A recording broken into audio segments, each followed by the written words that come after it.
O Senhor esteja convosco. Está no meio de nós. Proclamação do Evangelho de Jesus Cristo segundo Marcos. Glória a vós, Senhor.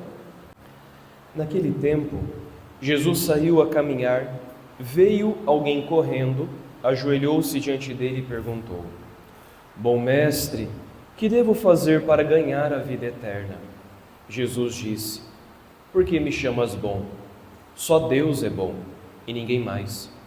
Tu conheces os mandamentos: não matarás, não cometerás adultério, não roubarás, não levantarás falso testemunho, não prejudicarás ninguém, honra teu pai e tua mãe.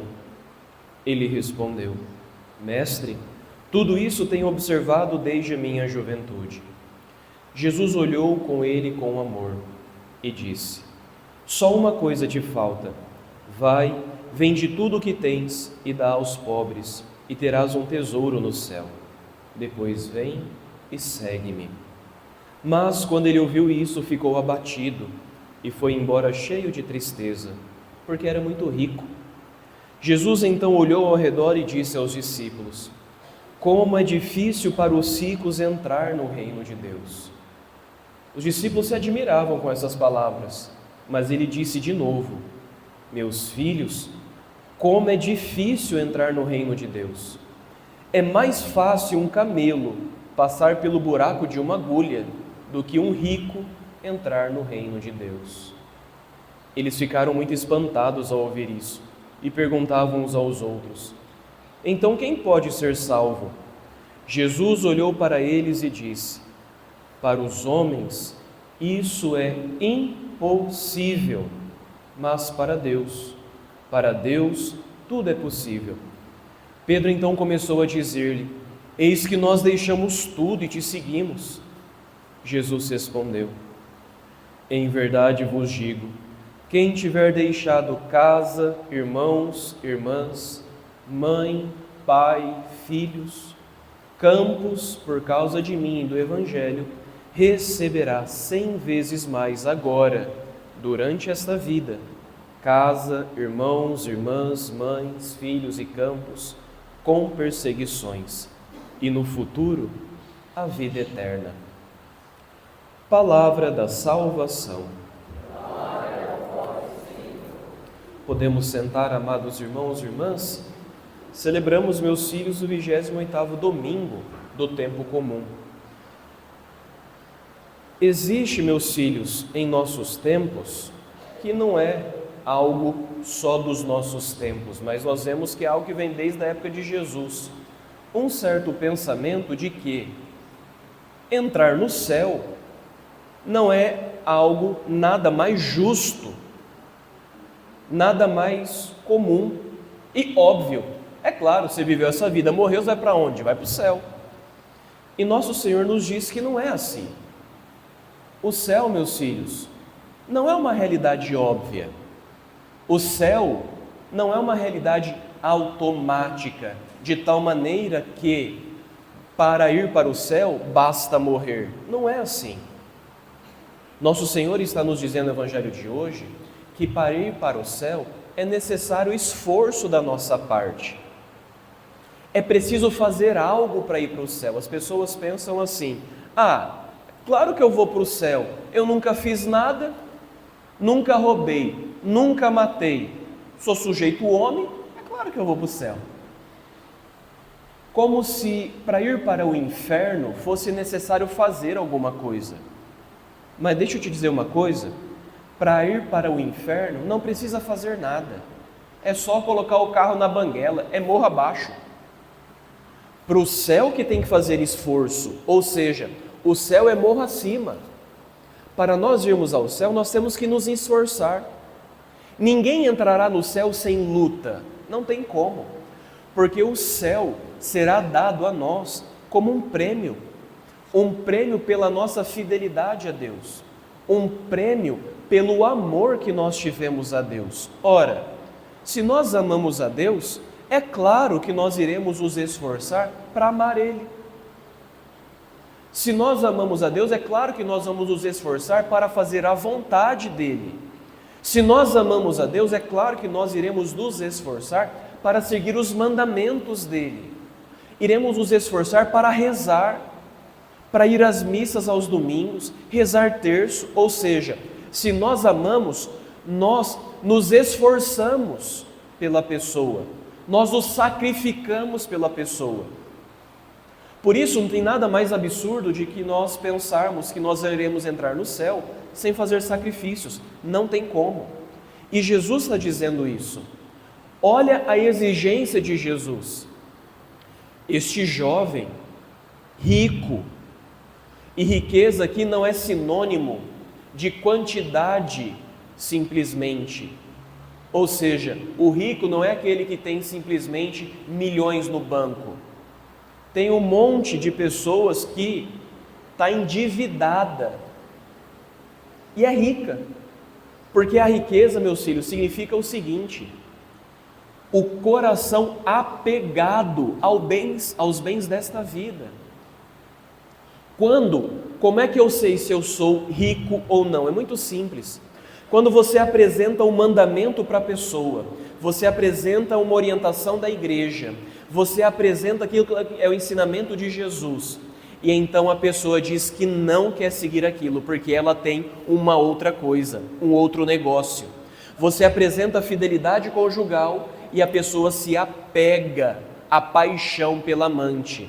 Você apresenta para a pessoa a honestidade nos negócios e a honestidade no comércio, seja nas negociações, seja naquilo que você comercializa. E a pessoa mostra o apego ao dinheiro, o apego àquilo que foi simplesmente conquistado, ou seja, pelo apego às coisas deste mundo, ela diz não aos mandamentos. Isso é a riqueza. A riqueza é a incapacidade do nosso coração de desprezar as coisas deste mundo para fazer a vontade de Deus. Nenhum rico vai entrar no céu, porque o rico nunca agrada a Deus, o rico agrada a si mesmo. O rico não quer fazer a vontade de Deus, quer fazer a própria vontade. Por isso não tem como entrar no céu, porque no céu só entram aqueles que fazem a vontade de Deus. E fazer a vontade de Deus neste mundo significa luta. Por isso esse jovem rico chegou a Jesus perguntando: bom mestre, o que é necessário para ganhar a vida eterna? O céu. Jesus já começa com uma lista. Você conhece os mandamentos? Não matarás, não roubarás, não cometerás adultério, não prejudicarás os próximos, ou seja, os 10 mandamentos. O incrível é que o jovem vivia os mandamentos. Senhor, eu vivo isso desde a minha juventude. Oh, que maravilha! Já está garantido. Não é isso que Jesus fala. Jesus olha com amor para ele, vendo que ele já fazia tudo aquilo, falou assim: nossa, que impressionante. Agora te falta uma coisa. Vai e vende os teus bens, dá aos pobres e me segue. O que é que significa isso? Meu filho, você segue os mandamentos. Meu filho, você vem à missa aos domingos, mas o teu coração é rico. No fundo, você ama mais as tuas riquezas do que eu. No fundo, você ama mais a tua esposa do que eu, os teus filhos do que eu. Então vai e vende a tua esposa. Ô, padre, que bom, hein? Posso vender ela? Oh, beleza! Calma. O que é que significa vender a esposa? O que é que significa vender o marido? Significa colocar a esposa e o marido debaixo de Deus. Deus está em primeiro lugar. Amarás o Senhor teu Deus com todo o coração, com toda a alma, com todo o entendimento. Amar a Deus sobre todas as coisas. O problema é que nós invertemos a balança. Nós colocamos a esposa acima de Deus, os filhos acima de Deus, os negócios acima de Deus, as amizades, a cervejinha gelada com o lambadão no final de semana acima de Deus. Ou seja, nós vamos invertendo as coisas e deixando Deus em segundo plano. Deus olha para isso e fala assim: mas vem cá, você vai amar ele ou vai amar eu? Porque assim, entre eu e esta coisa tem um abismo de diferença. Eu criei o céu e a terra, e esta coisa? Eu sustento o universo, e esta coisa? Eu te dei a vida, e esta coisa. Eu morri por você, e esta coisa. Por que você ama essa coisa mais do que eu? O que essa coisa te deu a mais do que eu? Então é injusto. Amar a Deus sobre todas as coisas é questão de justiça para com Deus. É questão de gratidão para com Deus, reconhecimento do que Ele fez a nós. Por isso o nosso Senhor diz: para os ricos é impossível entrar no reino dos céus. Os apóstolos ficou apavorados, falou: rapaz, se o rico não entra, imagina o pobre. Era a cabeça do apóstolo. Rapaz, porque no nosso tempo o magnata, o ricaço, ele pode tudo.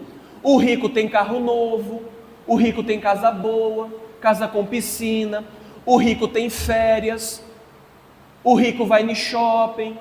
Se o rico não vai para o céu, imagina nós, pobre, de marré. O que vai ser de nós? E Jesus insiste: o rico não vai entrar no reino de Deus, porque o rico não me ama. Mas fica tranquilo, pobre, porque se você for pobre, rico, você também não vai entrar no céu.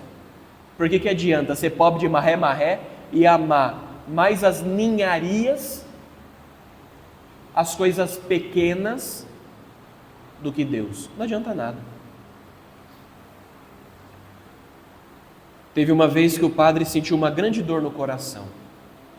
Eu fui atender uma pessoa X, e o padre fez uma proposta para a pessoa, e a pessoa estava em risco, estava em perigo de vida mesmo, e era uma proposta de deixar o pecado, muitos anos no pecado, e a pessoa simplesmente se recusou, não quis, e era uma pessoa que estava na iminência de morrer mesmo, e ela não quis abrir mão do pecado dela. Depois o padre teve a notícia que ela morreu. Não quis a confissão, não quis a comunhão, não quis sair do erro. Que triste, que dor no coração. Uma pessoa rica, e não tinha dinheiro não era milionária não, só era rica mesmo, apegada. Nosso Senhor está nos exortando, meus filhos, que nós não sejamos esses homens ricos que trocamos o Evangelho e os mandamentos por qualquer ninharia deste mundo, mesmo porque, por mais rico que sejamos, eu nunca encontrei ainda caixão com gaveta, e o padre vai em velório toda semana praticamente, às vezes 2, 3 vezes na semana o padre está em velório. Todos os velórios que o padre já foi, não encontrou caixão com gaveta. Nunca vi dentro do caixão nota de dinheiro, colar de ouro. Eles não põem isso no morto não. Pode ser que o morto tinha, né? Mas o nego não põe lá não. Anel cravejado de diamante dentro do caixão nunca vi não. Até as taubas do caixão eu boto desconfiança, aquilo ali é tudo MDF, vai poder ser rapidinho. Não é nem madeira da boa mesmo, não é não. Não é, tá? Dá até medo de levantar o morto, a tauba quebrar e... é só porcaria que põe pro morto. Pois bem, cadê a riqueza? Sobrou nada. Diante da morte, meus filhos, o que fica é os mandamentos e a pobreza de um coração que só confiava em Deus, só tinha o seu Senhor como único sustento. Louvado seja nosso Senhor Jesus Cristo.